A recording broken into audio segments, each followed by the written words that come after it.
Welcome to our live stream, Getting to Know the Skye Terrier. And at the outset, I have to tell you, when this, we originally discussed this idea a few weeks ago, said, oh, okay, this is going to be a great idea. But now that it has become reality, it's been a lot of work.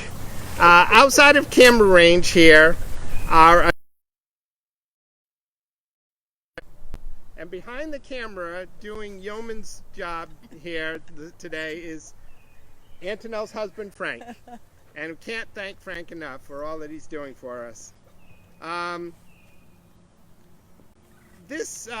We decided, we've been watching the live streams that have been taking place on Facebook over the last few weeks.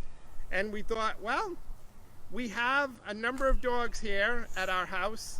And I've given judges education presentations, and Maida and I have given public presentations in a number of different settings over the years. And we thought, well, let's give it a try. We decided to set up here outdoors because, of course, the lighting outdoors on a good day is far better than what you could get indoors.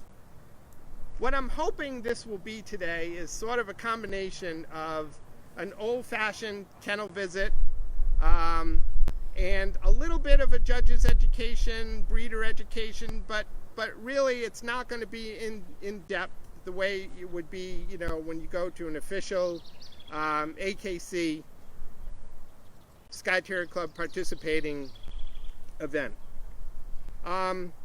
When I say, and we're also, I hope, throughout going to put in some tips that may be of value, especially right now, as many of you have seen on Facebook, we have a litter of 4 puppies, and so you'll have, that's of course top of mind right now. So maybe we will, when you meet the pups, we'll have some socialization ideas for you. When I say old-fashioned kennel visit, it truly is, I think, in the spirit of the old kennels where one breeding program would house a number of dogs. And we have been very fortunate over the years. Maida and I have had multiple dogs for, just about the 30 years that we've been involved with Skyes. All the dogs that you're going to meet today, except for one, lives here at this house. We think that's pretty unique. I only wish, if you were here in person, that you'd have an opportunity to get your hands on all of the dogs, and that's one thing that you won't be able to do here today. The dogs that you're going to meet today, there are 8 Skyes, 3 adult males, 3 adult females, and the 3 adult males includes a father and son. 3 adult females, that includes a mother and daughter. And also at least 2 puppies, 9 weeks old. A few disclaimers. As I mentioned earlier, this is not, an official Skye Terrier Club sponsored judge's education. We're going to do our best to adhere to the written words of the standard and give it as though it were, but it isn't. It's really an opportunity just to visit with one breeder and friends. I'm going to introduce you to each of the dogs just by their sex and age. Before we go any further, I do have to give a nod in terms of inspiration and information for this live stream. There really are 3 people that I have to thank who are no longer with us. The first, of course, will be the co-founder of Gaiting Kennels and one of my strongest mentors, Donna Dale. Maida and I had the privilege in our early involvement with the breed to accompany Donna on a number of judges education, in a number of judges education events. And to say that, you know, she was an inspiration to us is really an understatement. The second would be Dandy Dinmont Terrier breeder Kathy Nelson. I had the privilege, God, I think it was at least 10 years ago, to co-present with Kathy at the weekend before Westminster at an official judges education event that compared and contrasted the Dandy Dinmont Terrier and the Skye Terrier. And, you know, to prepare for that event, I went to Kathy's home and we spent a number of sessions preparing our slides and engaging in conversation, you know, where the Dandy and the Skye had commonalities and where they were different. And what an education that was. I've also attended a couple of her Dandy Dinmont judges education seminars and took copious notes, and they were great. Finally, I want to thank Sandra Allen. Sandra and I had the opportunity to co-present at judges education events probably about half a dozen times over a few year period. The focus on today is not going to be, you know, sort of generic, this is what you look for in a show dog, but really the things that make a Skye, the unique qualities of a Skye, and what makes a Skye different from the other terriers. Might just pause to see if any questions have come in, or... No questions yet. There's been a mix of, some people are saying it's blurry, but others saying it's perfectly clear, so I just recommend trying to fix connections on your side if you see it blurry, because I got an example like Chris Spiritu shared with me, and it looks clear on his. Okay, so, okay, good. A couple people have said it's blurry, it might just be their connection. Yes, unfortunately Wi-Fi these days, you know, it's just... Can you zoom in? Is that okay? Yeah, it looks great on here. Okay, all right. Yeah. Perfect. All right. Antonelle, do you, before I kind of go any further, do you... No, just gonna jump right in and start talking about, you know, the standard and everything. So. Meta? Okay, all right. We'll talk just a little bit about the history of the Skye. You know, the Skye Terrier, like a number of other terriers, originated in the Northwest Highlands of Scotland, and they were used to hunt fox, otter, weasel, wildcat, badger.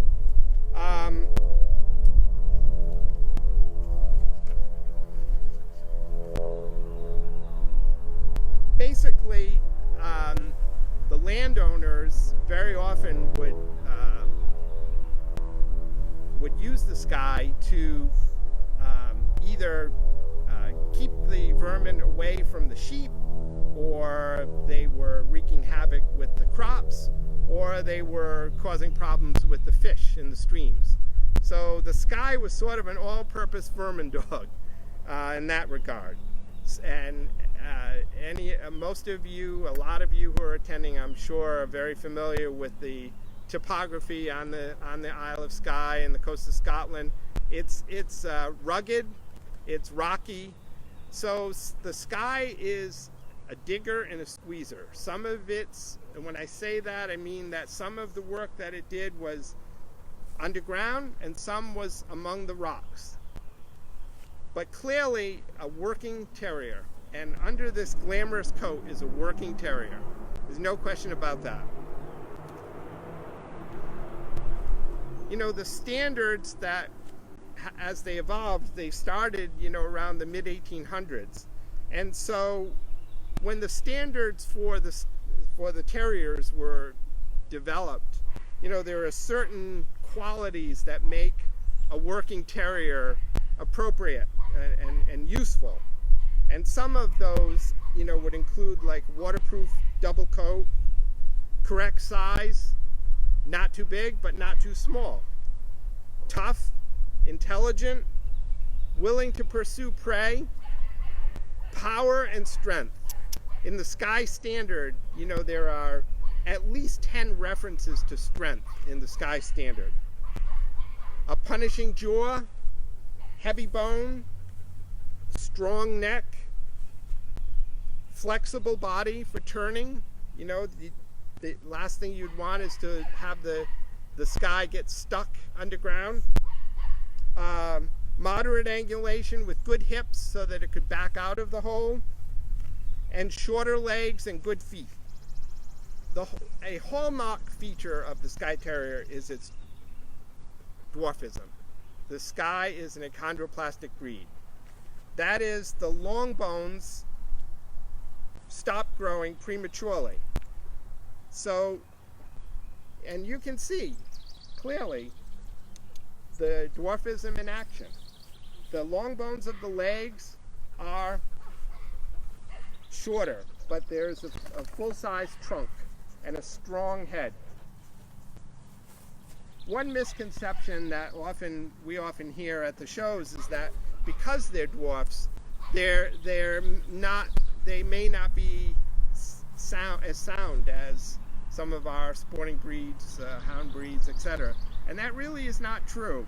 The Skye, you know, from its original working days, had to return home from a day of working in the field under its own power.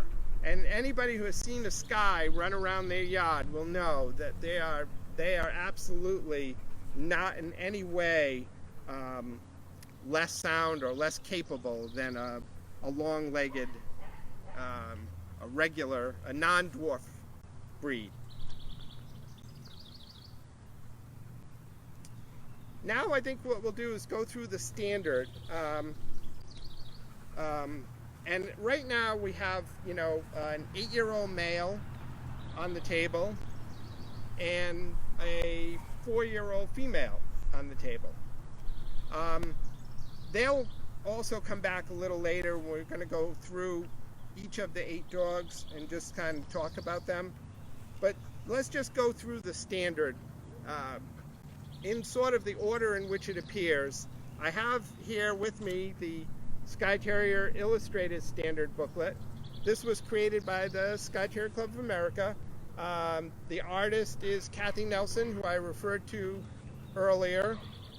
It was truly a long-term effort to create this and to make it a resource for judges. And so I'm going to have this on hand, you know, if there are questions, but also just want to kind of make you aware that this is a terrific resource. Hey Michael, getting some feedback on the volume, maybe if you want to get a little closer to the mic. Yeah. Okay, all right. The hallmarks of the breed: long, low, and level. That is really a hallmark of the breed.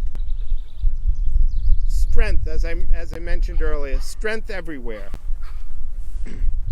Strong hindquarters, underjaw, top skull, strength everywhere, and hard muscle. A number of years ago, I heard the descriptor, the famous Judge Ann Rogers Clark said that when she sees, she probably was referring to judging at a specialty, when she sees the specials come into the ring, it looks like a ship under full sail. And what exactly did she mean by that? You know, I had conversations about that with Donna, and I think what she meant is, you know, Skye moving effortlessly, smoothly, quiet top line, head up, proud, covering the ground effortlessly. You know, a ship under full sail plows through the water smoothly and doesn't, with, you know, goes through the waves. I think it was an appropriate descriptor.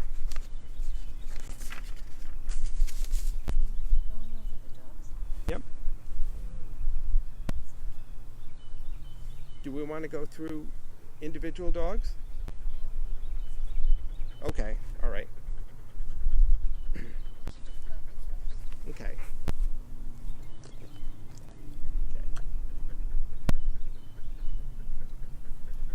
So the standard says 2 to 1, and that's measured from the sternum, where my hand is here, to over to the rump behind the tail. So there. And so that should be twice as long as the height at the top of the shoulders with it.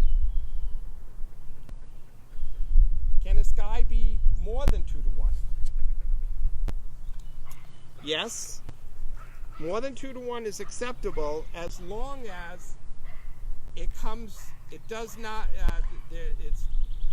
the length is in the rib cage and not in the loin. So in this dog, the rib cage ends right here, right there. Many years ago, a survey was sent out to breeders in the United States. Can a Skye be too long? And the general feeling, the responses, I was editor of the Bulletin at the time, and when the responses started to come in, almost universally people responded, no, they can't be too long. However, when you read their what they wrote, what each breeder wrote in response to that, they clarified or expanded on that by saying just what I said, as long as they have the neck to balance it off and they have the length of rib cage to carry it off. Any virtue that's taken to an extreme can become a fault, and that includes length.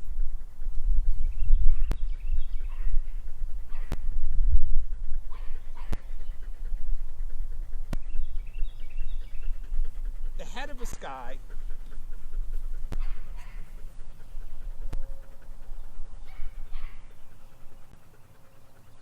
long and powerful, okay? You want a handful of top skull, moderate fill, moderate taper. You don't want a sniping muzzle. You want to see fill here, and you definitely want underjaw here.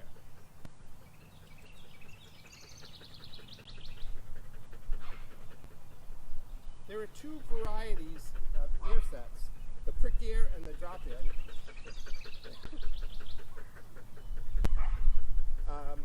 We don't have any drop ears here today, unfortunately. At one time, the drop ear variety was by far the most popular and common. In fact, back in the late 1800s, early 1900s, if you went to a show in and around London, the drop-eared Skye was probably one of the most popular breeds in the show. Nowadays, you don't often see the drop-ear, but they have a very loyal following.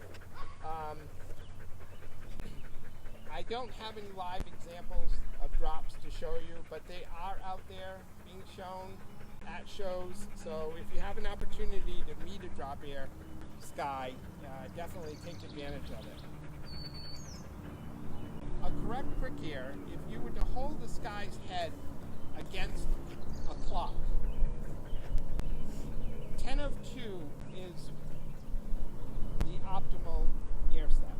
Now, a male with a little stronger top skull may have a little wider ear set than a young bitch that has a little less top skull. But 5 of 1 is good, 1/4 of 3 is not. That would be considered kind of a low ear set. The mic towards you a little bit. Oh, okay. All right. Yeah. Okay.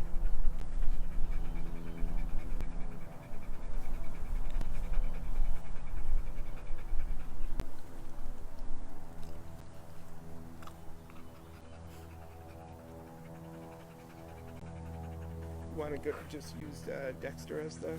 Okay. You okay? Yep. Neck, top line, and body. So, whoop, yeah.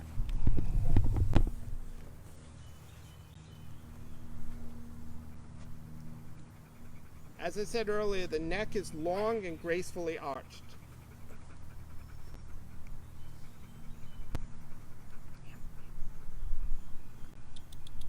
Top line is level. Now, sometimes when you see a dog stacked, especially if they're getting a little tired, like we're out here and the sun is not too hot, but it's high 60s, it's getting a little warm. You know, they might not look quite as level as you'd like them to be. Where I would judge them absolutely is on the move first. That's the most important. In stacking, some of it has to do with, you know, how well the handler has the dog set up. If the dog has his or her legs pulled forward, they could look a little high in the rear. And also if the dog is getting tired, sometimes they get a little droopy. But the important thing is how they hold their top line on the move. This dog is retired, but one of his attributes when he was showing is on the move, nice level top line, very strong level top line. Also nice long neck.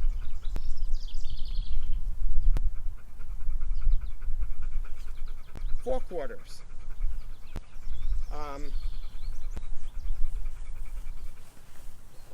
Because he has a pretty full coat. This dog is 8 years old, but he still has a nice coat.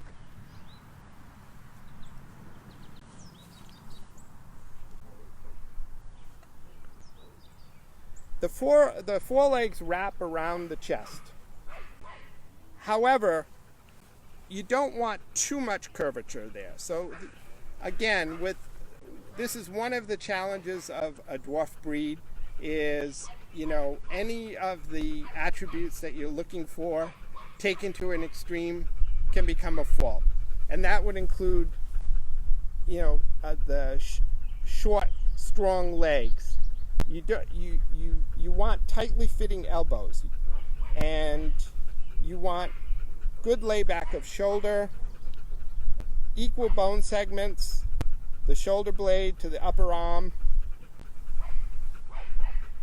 Hey Michael, somebody asked if you could talk about the head again, because most of what you said wasn't picked up on the mic. Oh, okay.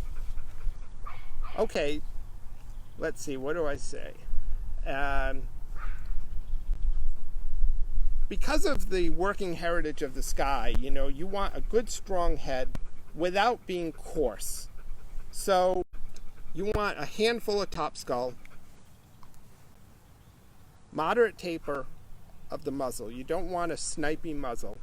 And you want plenty of underjaw, strength of underjaw. There. We didn't talk about the eyes. Maybe I'll go into that. Closely set, brown. It doesn't say in the standard the shape, but a typical terrier.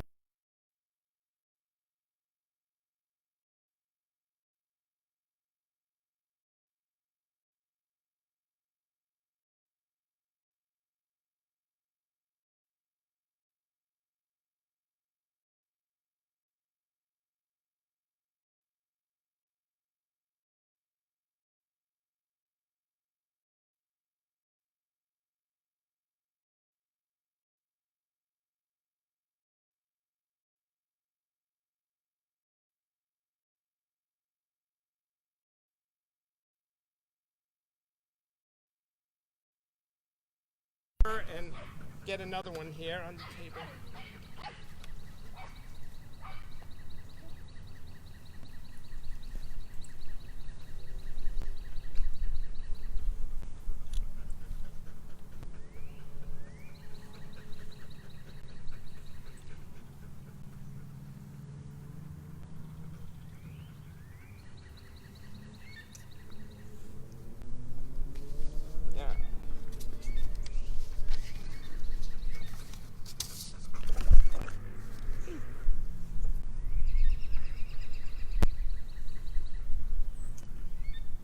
You know, again, this is where drawings and the illustrated standard can come in very handy. or where actually getting your hands on the dog can come in very handy. But you'll see if you feel the strong forechest of Skye, you'll also see that the fit of the elbows is below the line of the sternum. Male versus female in terms of type of looks that might be Okay. You want me to put her up? Yeah. Come and hold him. Yep. Okay. Yep.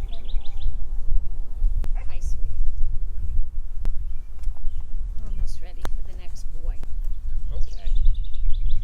So the girl that we had on the table, this is her dam. Okay, she's 8.5 years old.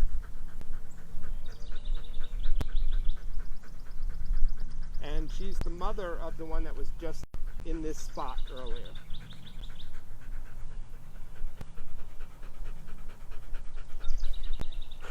Yeah. Okay, you hold her.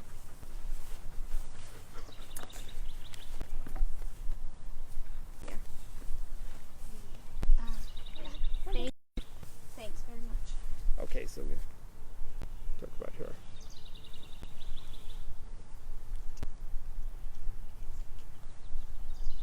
How old is Well, this girl? she's 8.5. She'll be 9 this year.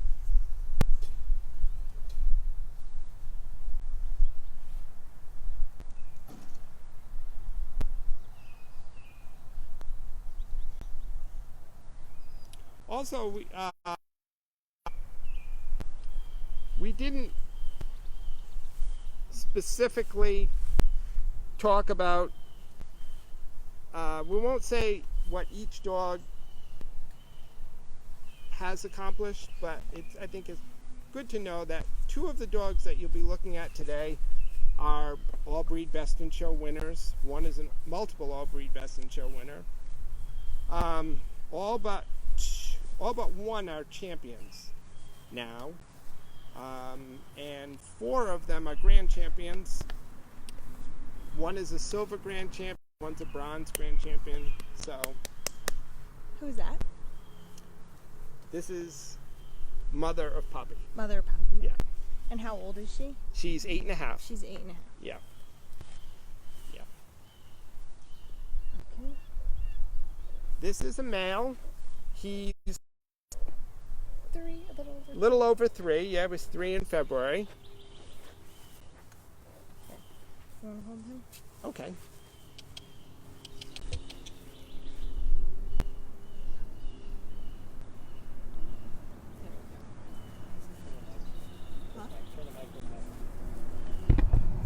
Here we go. And you can see the difference between the bitches and the dogs. You should be able to see that this is a male, this is a female.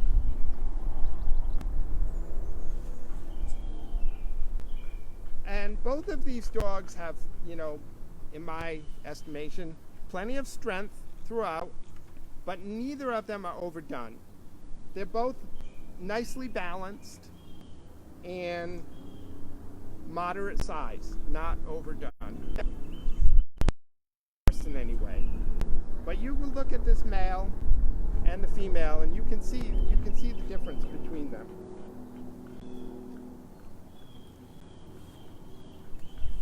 Now, where's my notes? Well, and then when the judge is going over them, what to look for, like in the male, like as they approach, from the front. Well, in terms of approaching Skye, we can talk about that too.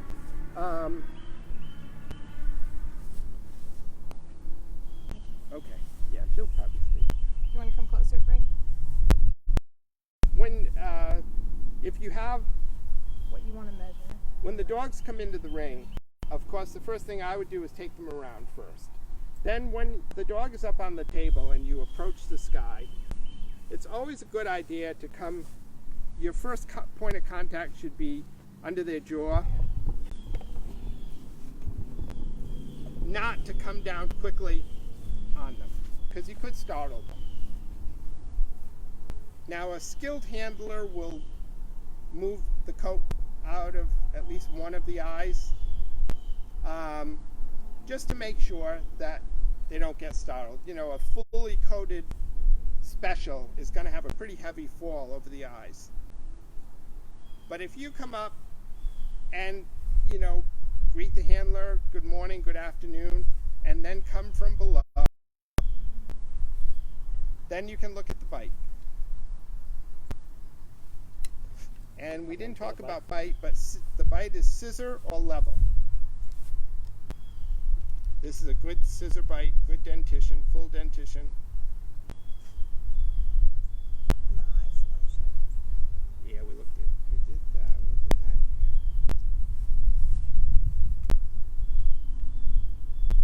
Yeah, there was one more request about the head.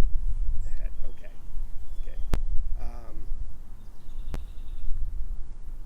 From the occiput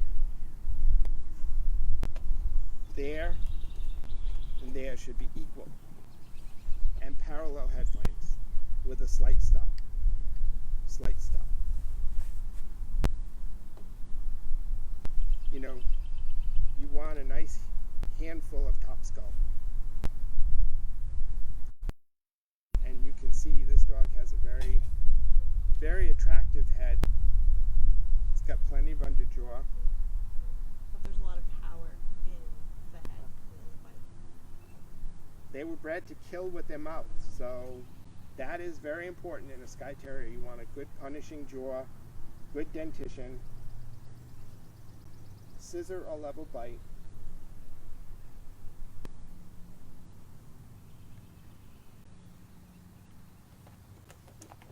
And again, we talked about it earlier, but the ear set. Another thing about ear set is, you know, the entire time a dog is in the ring, you shouldn't, I mentioned that the optimal ear set is, if you looked at the head against the face of a clock, 10 of 3. 10 of 2. Quarter of 3 would be a low ear set. 5 of 1 might be okay on a bitch, a young bitch. That's a very tight ear set, but 10 of 2 is, you know, kind of a general rule of thumb. That's what you look for, and they should be symmetrical. However, they shouldn't carry their ears up the entire time they're in the ring. You know, if you can get their attention with a squeaky or your voice, and you see that nice ear set, and again, this is for prick ears. For drops, it's a little different, but see that expression, that's enough. You don't necessarily, you would never expect that the entire time they're in the ring. There was a question on the dentition. Does the standard call for a full dentition? There's no reference to full dentition in the standard. We certainly for sure.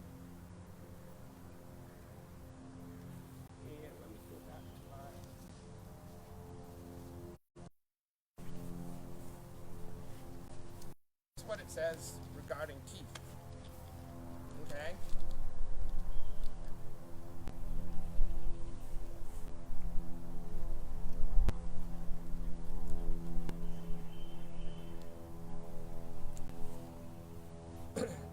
Mouth with the incisor teeth closing level or upper teeth slightly overlapping the lower.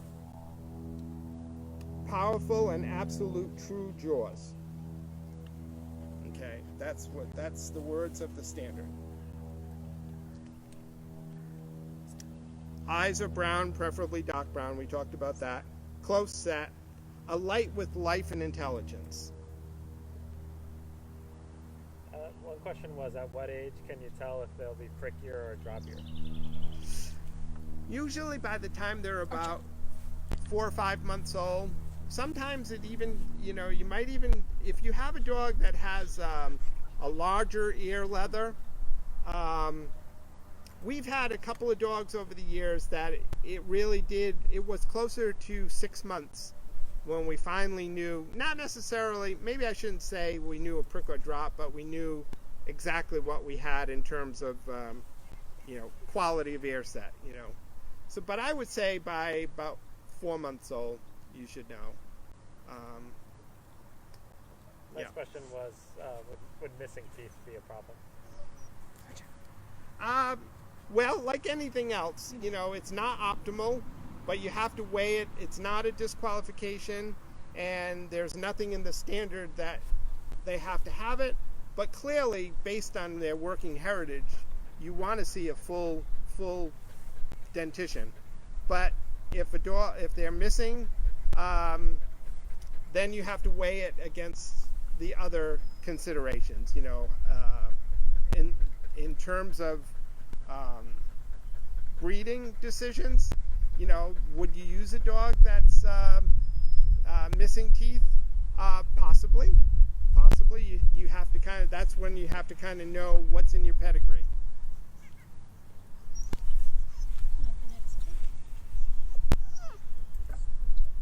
Okay. You want to switch out again? Okay. All right, so now we're going to switch out. We have 2 more dogs. And then we'll do the puppies. Stop. He's whining because he wants a girlfriend. Maybe just while we're waiting to put her away, we can talk a little bit about coat. That's one, I mean, every dog you've seen today so far has very correct coat, very nice coat. So she's almost 9 years old. Her coat is exceptional. She's got a very, very nice, correct coat. It's a double coat. So the undercoat is softer. It's a woolly, insulating coat. And then the top coat should have some crispness to it. It should be straight and hanging flat against the body. A little bit of wave is okay, but you don't want to see curls. Okay. In terms of approved colors, black, blue, light gray and dark gray, silver, platinum, fawn, or cream. Also, one of the viewers said that the standard doesn't mention eye shape. Do you have any comments about the eye shape? Yeah, earlier I mentioned what's appealing in terriers is an almond-shaped eye. Now, it doesn't say it in the standard, but you'll find that, you know, an almond-shaped eye is more.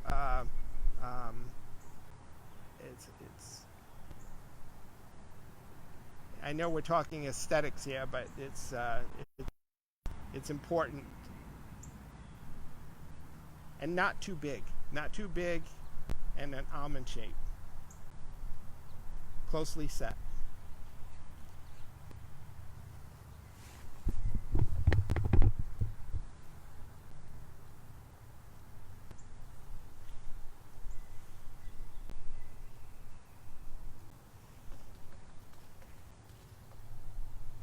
Okay, we have 2 more dogs coming.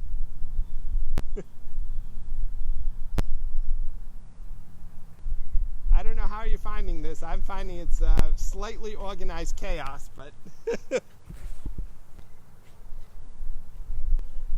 are enjoying it. The biggest feedback is the audio, so I would say. okay, so we'll get the mic. We could just put the All mic right. like closer when you're. The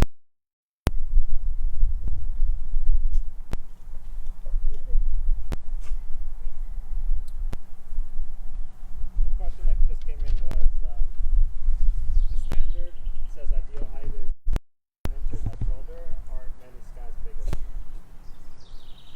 that? Many Skies are bigger than that.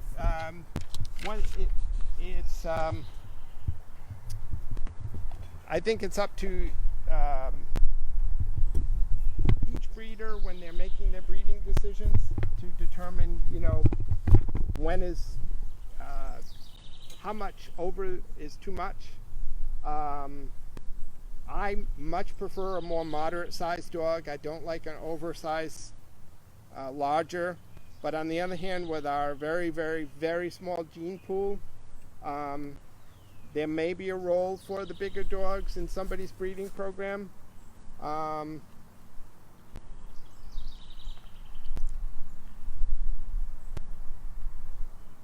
This girl is just under 2, so she's 20 months old.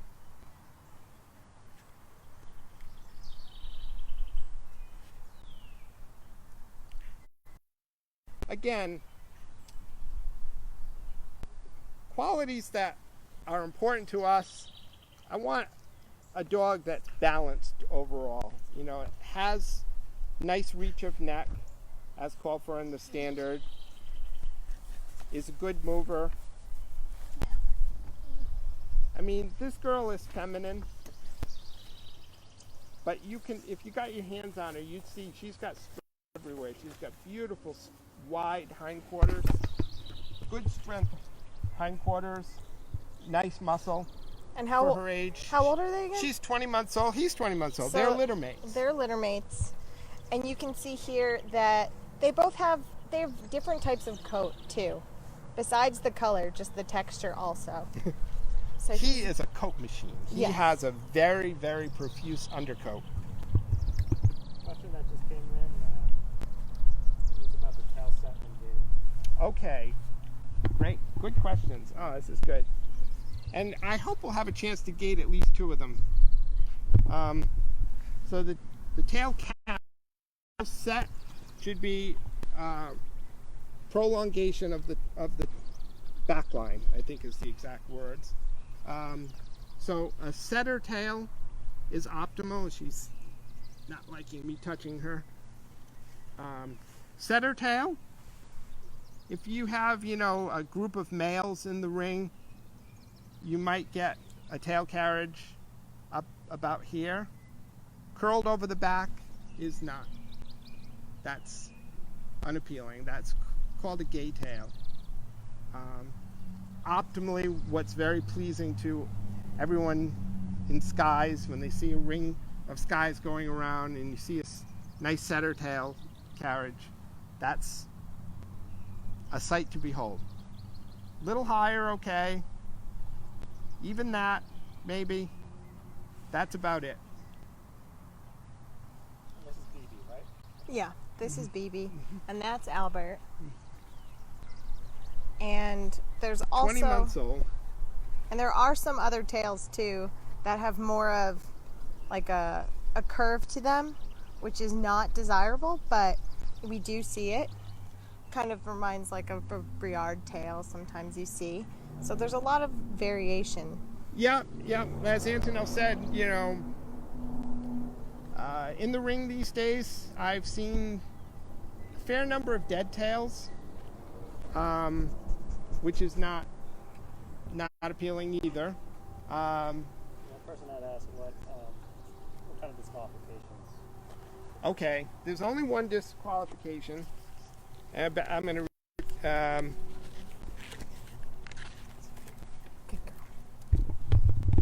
is it? And of course, there have been a lot of conversations about this on Facebook, but the only qualification is a Dudley or flesh-colored nose. Yeah, that's the only disqualification. And you know, there's a variety of schools of thought as to how that particular attribute became a disqualification. It's probably more than we want to go into in this live stream, but if you're a Skye aficionado, you can find it on Facebook. There have been some very interesting conversations about that. I have never seen that. I've seen photos, but I've never seen it. So that, you know, and we've been involved with the breed for 30 years. So I think that gives you some indication of how rare it is. And then you could also talk about, since they're litter mates, you know, litter mates mature at different rates. And, you know, you could talk about, you know, what their differences are primarily right now that you see. So people can compare them. Yep. I would say one thing about both of these puppies at 20 months old, they're relatively slow maturing. Knowing though how their dam matured and how their sire matured, it doesn't surprise me. And I actually don't mind a slower maturing Skye. I think generally speaking, it's what we all sort of They're slow maturing breed. enjoy to see them mature at their own pace.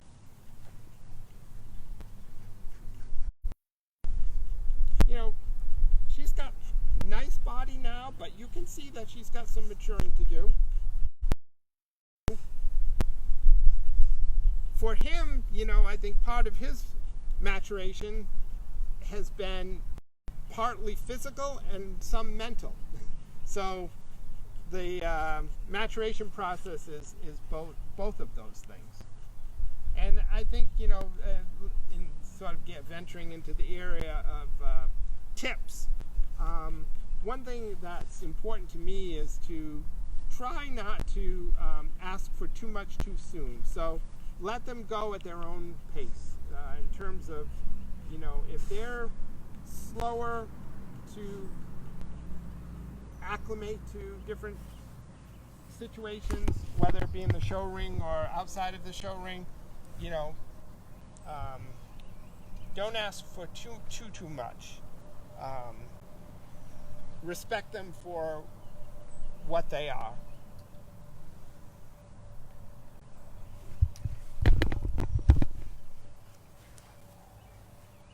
Do we want to gate maybe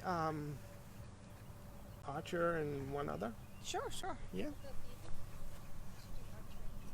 Or okay.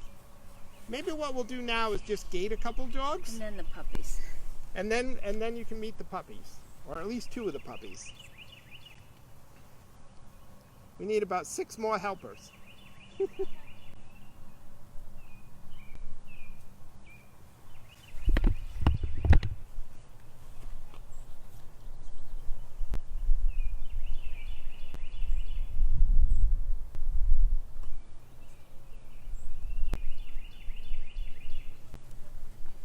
I'm sure. Okay, we have gating.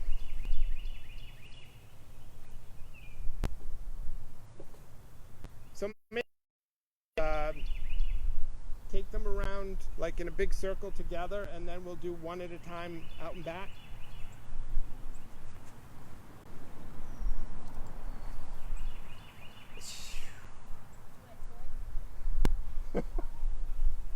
She's gonna be wild. Make sure to stop for the sound. Are you gonna try anything with sound during the gating, or just?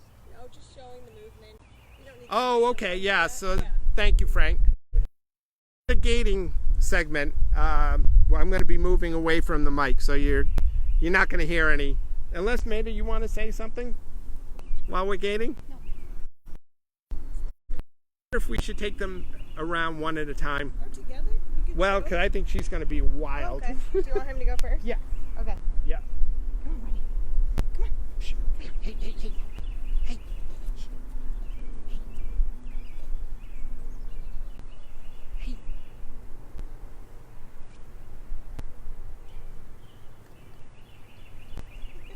Do you want to go straight out and come back to the camera? Hey, wait. Don't walk in the poop. Oh, she's wild. Why don't you go round and then down and back so people can see? Here, do you want take him? He likes you. No, that's okay.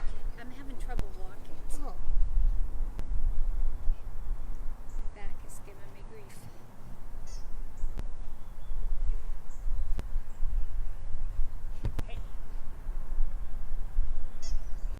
She's being. It's alright. Yell to her? Where? Just down and back? Yeah, you can go down and back. Come on, Bunny.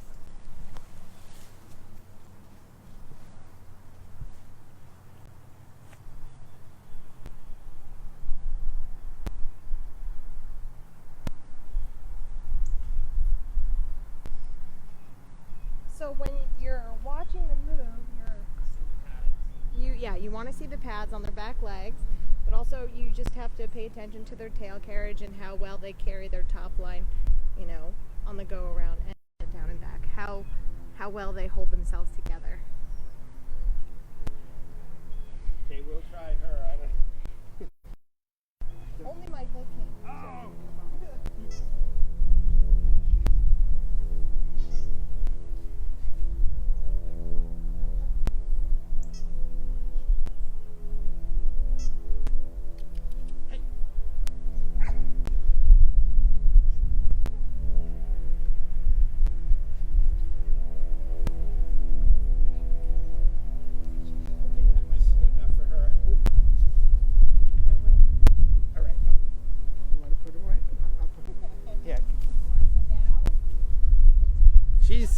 exuberant.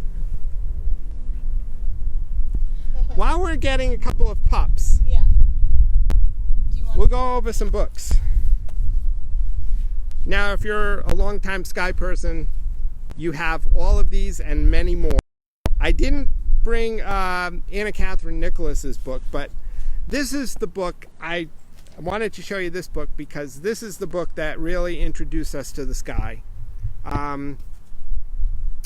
Mainly, we were in, this was 30 years ago, Maida and I were in Edinburgh, and she picked up a paperback version of Greyfriars Bobby for one of our nieces. And it kind of piqued my curiosity. When we got home from our trip to Scotland, I went to the Providence Public Library, and lo and behold, they had this book. I can't even believe that they had this book. But this is Dr. Montgomery's book, and honestly, in terms of the history of the breed, I consider this to be my favorite. Just because he really did quite a bit of research, and it goes into quite a bit of detail. So, but close on its heels, also excellent book, is Sheena Threlfall's book on the Skye.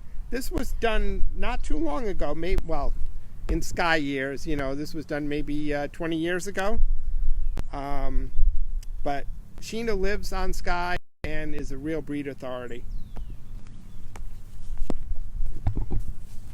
There may still be some of these left. This is the Skye Terrier American Handbook, 1990.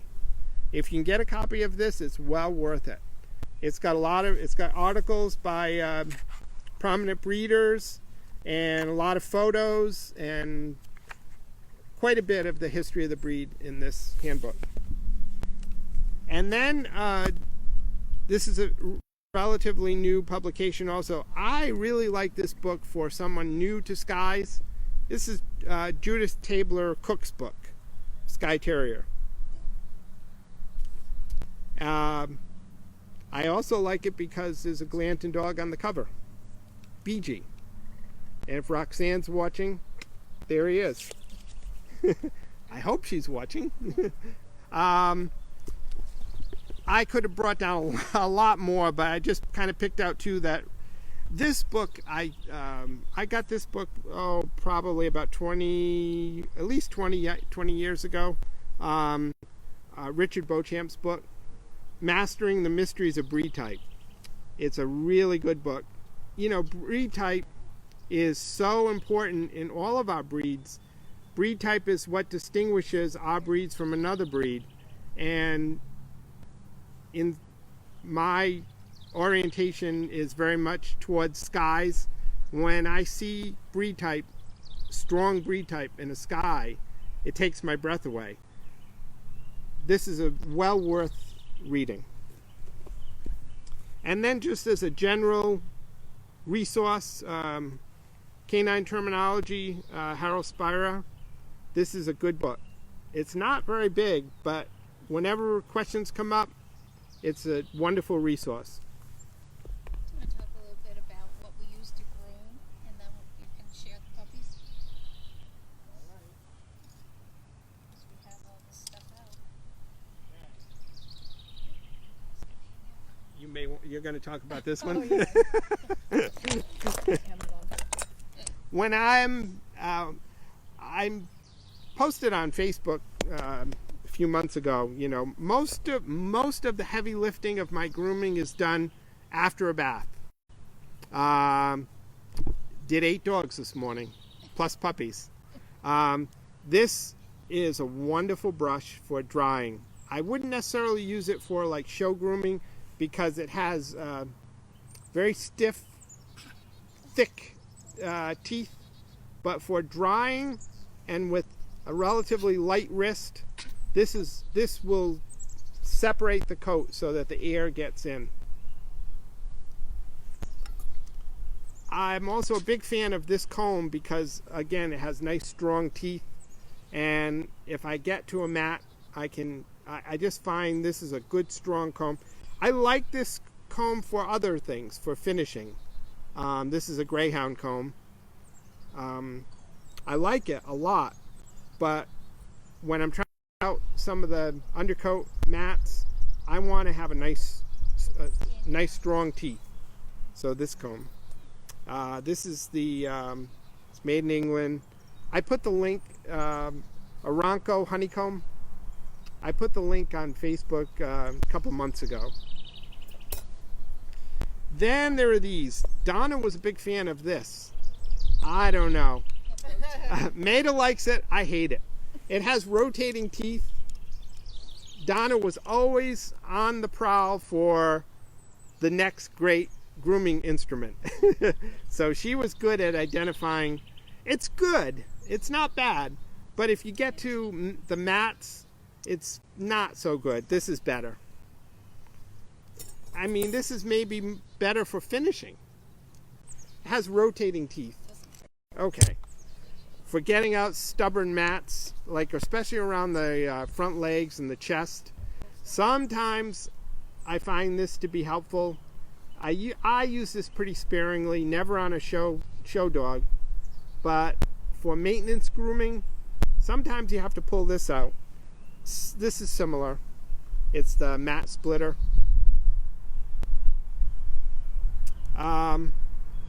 Antonelle, this is Antonelle's comb. I don't know what you do with this. Just got it. Carried in the ring. Got it from Amazon for $13. Takes out mats. Feels heavy. Works on me. So it's all good. You know, even though I like this for drying, this is the one I carry for show grooming. It's just the Bass, cheap, but it works. It's great. One thing I will say about using a pin brush grooming, I think it was Judy Davis in the handbook said when you're brushing a Skye, long-time Skye breeder, consider it spun glass. Good advice. Be very light on the wrist. Don't dig in and put a lot of pressure. You're better off doing multiple strokes with light action on the wrist. That's really important in terms of, you know, preserving the coat, if that's what you want to do. If your Skye is not being shown and you don't necessarily need to preserve the coat quite as much, then this is a wonderful. I use it just for drying, but you can use it for everyday maintenance. And do you It's the use that on a Kenshi. wet coat or a dry coat? Both. I mean, I don't do a lot of wet brushing. I use it while the coat is drying, while it's being blown dry. All right. Yeah. And it's not, and you don't have to brush the Skies every day. You really shouldn't, because you take out a lot of hair when you do. But just like a weekly maintenance, check under the armpits, you know, check under the neck. That's just where a lot of mats happen. But, you know, just the most important thing is to just make sure that your dog gets used to being brushed at a young age, so they don't put up a fight when they get older. So they learn, you know, they have to sit down, lay down, and afterwards they get a treat or something. But it's just it's like a good bonding experience too between you and your dog, just sitting and brushing them. But you just don't have to do it every day. One thing I have to say, I think it's a great credit to Antonelle. She and Frank are new Skye owners. Well, I say new, it's been about 3 years. But their current Skye is their first Skye. And a lot of times people ask, okay, what products are you using? What shampoos are you using? What conditioners are you using? What grooming equipment are you using?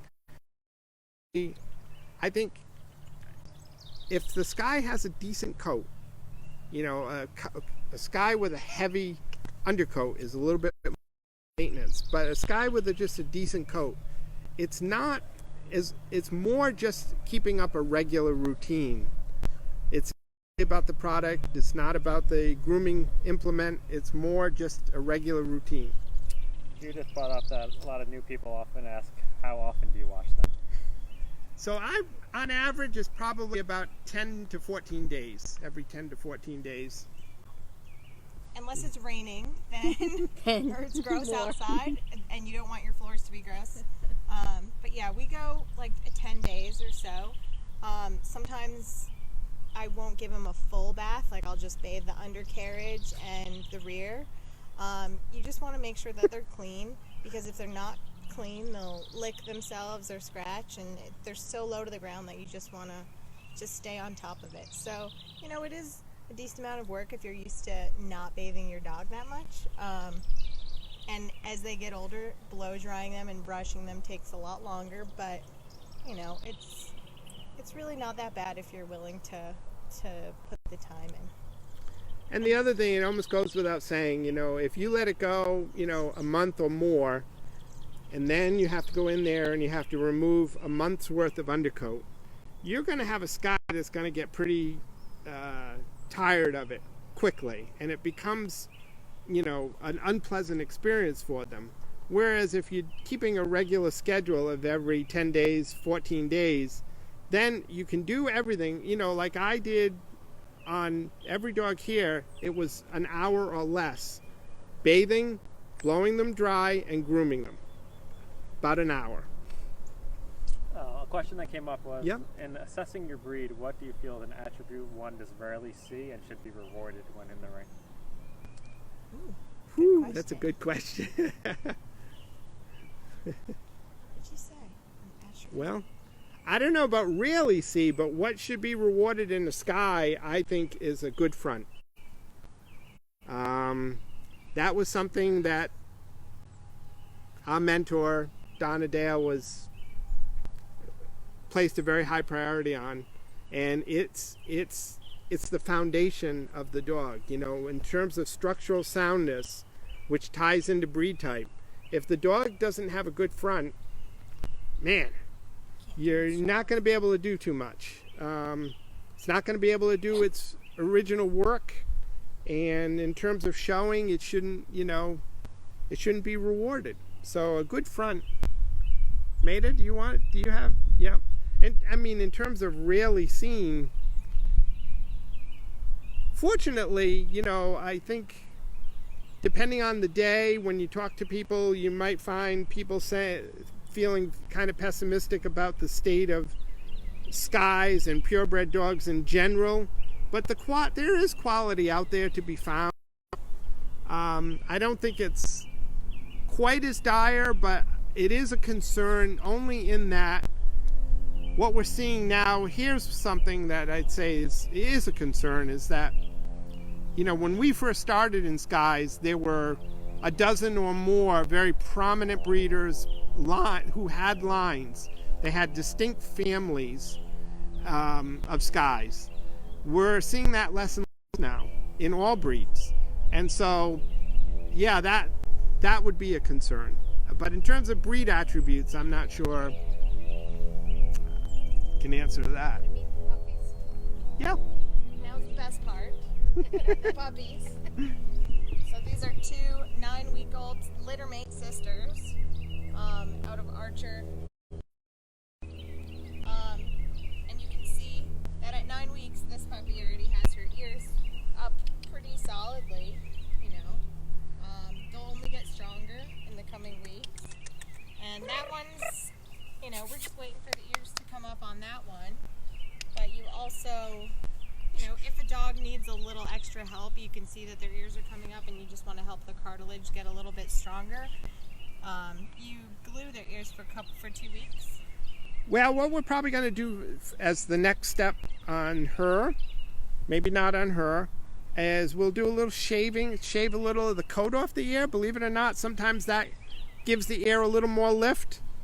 If we have to glue, it's usually less than 2 weeks, but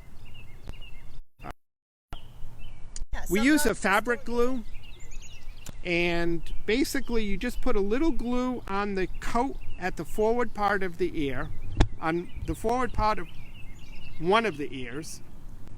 And what I do, and of course every breeder has his or her own way of doing this, but this is what works for us.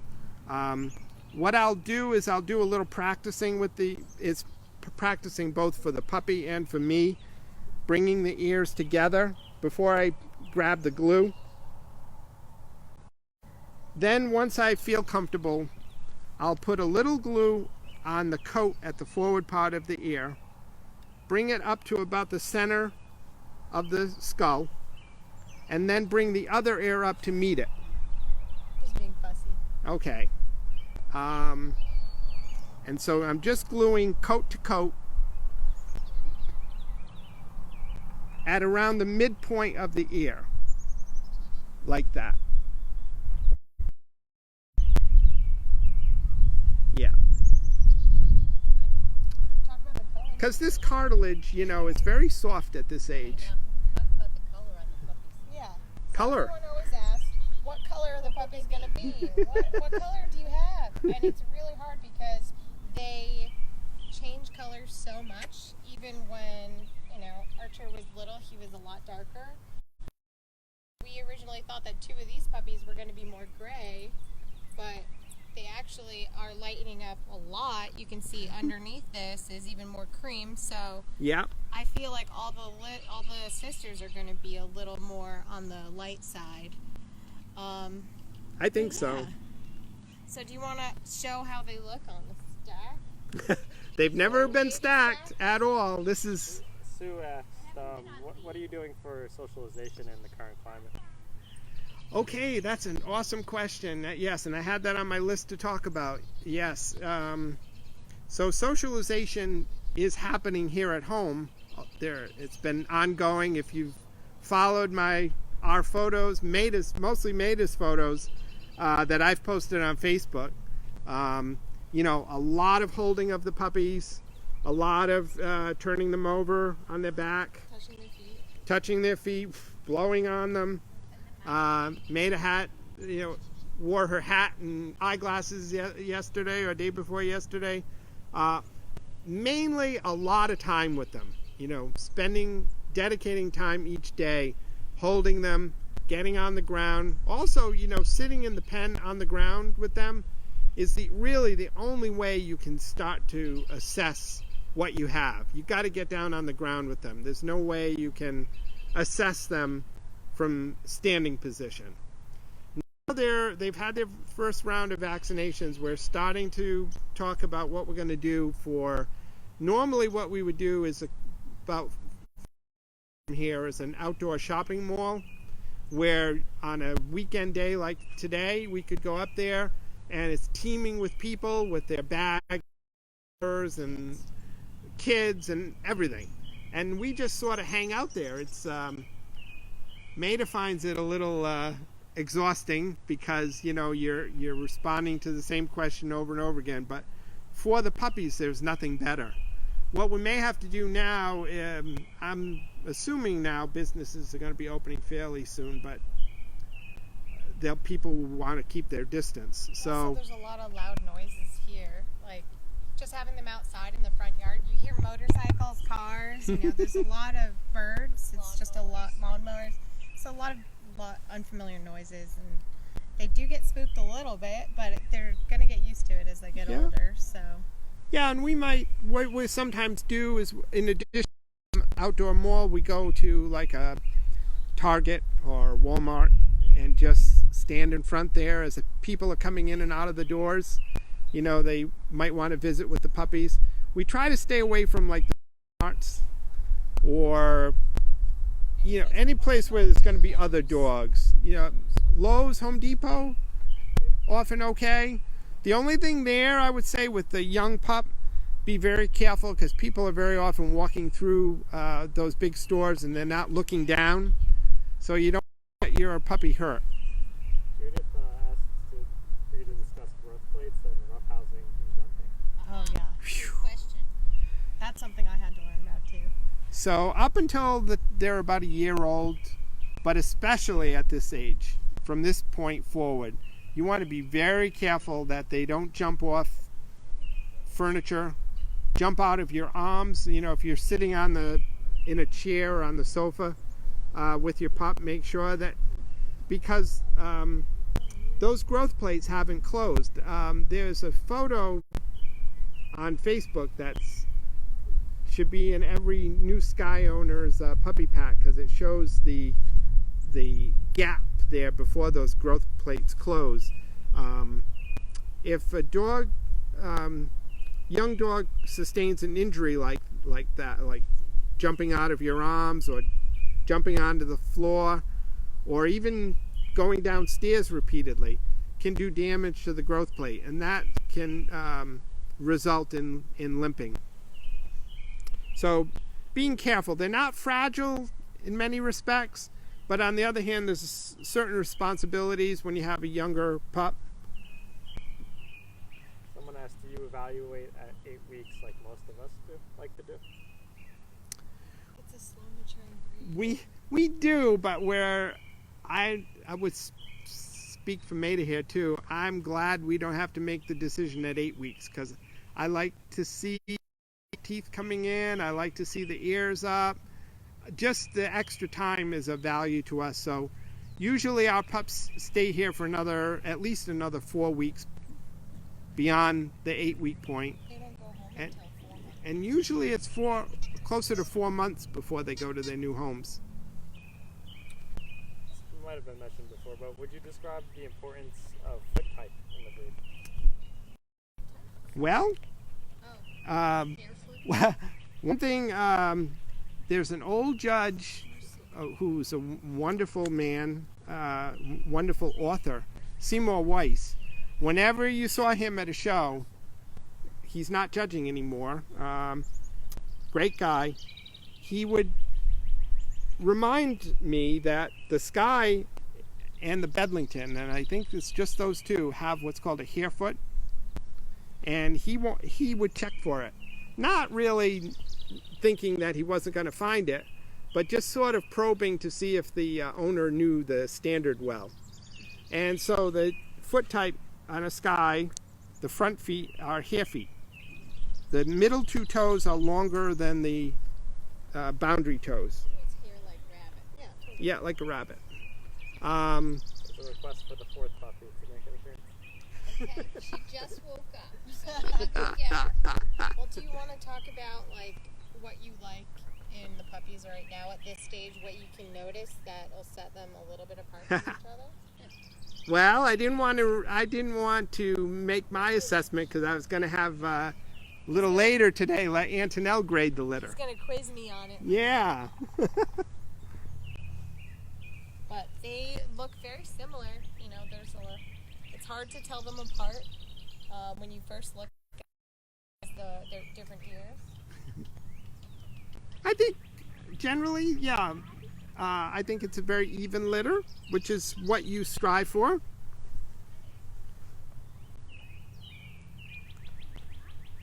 I'm kind of partial to this one, but okay. Want to switch? Sure. Very nice. Okay. Let's see if you stand. Yeah. She's pretty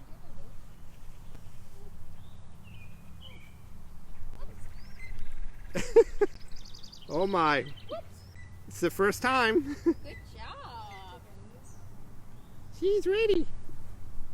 9 weeks old. When's one coming? All right, gang's all here. Okay, well maybe we should. How about we line them up?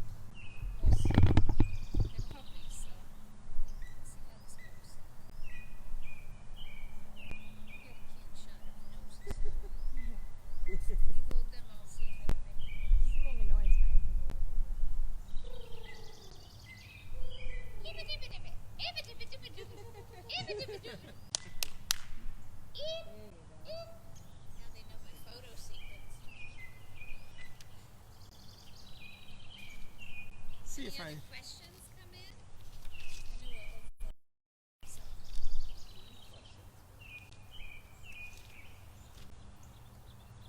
Have you said how much Grooming? how much they weigh? How much they weigh? Yeah, and you talked about puppies versus adults, males. They're about versus 6 females. pounds. How much the puppies weigh, or? Well, just have you talked about weight? The females, the males on average? We get that question a lot. Yeah, so the males are between 32, on average, you know, for us too. I mean, ours are generally not on the bigger end of the scale. Like Boz, he was about 30 pounds. Dexter is probably about 30 now, about 36, 37. Archer, I think you said was 35. Archer's around 35, yeah. 35. But It's bone. they go through like different phases when they're eating too. They're like picky, or they're good eaters, or the boys are just a little bit more temperamental when it comes to feeding. What's the typical litter size? Ooh. The average litter for us is about 6 or 7. I mean, we've had singletons, and we've also had litters of 9 and 10. But the average is about 6. Our first litter born in our house,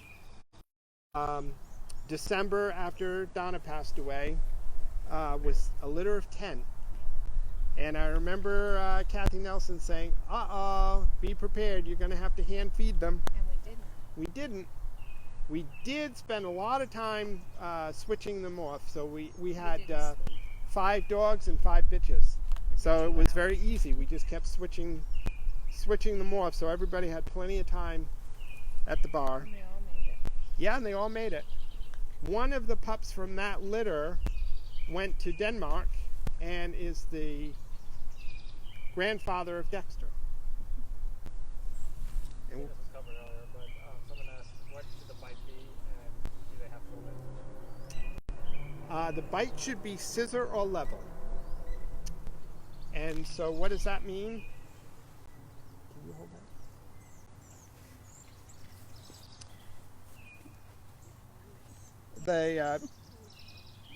The top teeth should be forward of the bottom teeth. That's a scissor bite. And then level is where they generally meet,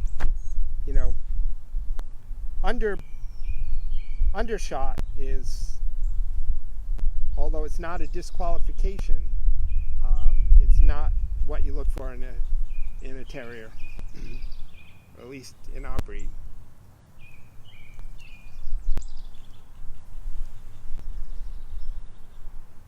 Good job.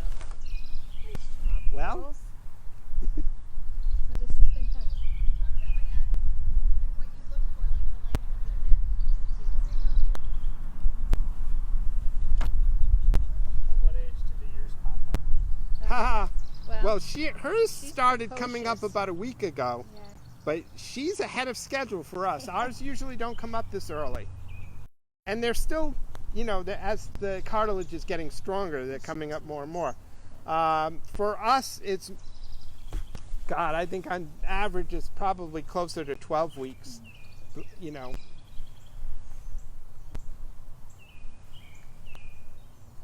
I mean, you can see the ones that are not up, they have some lift to them, so they're starting in that direction. But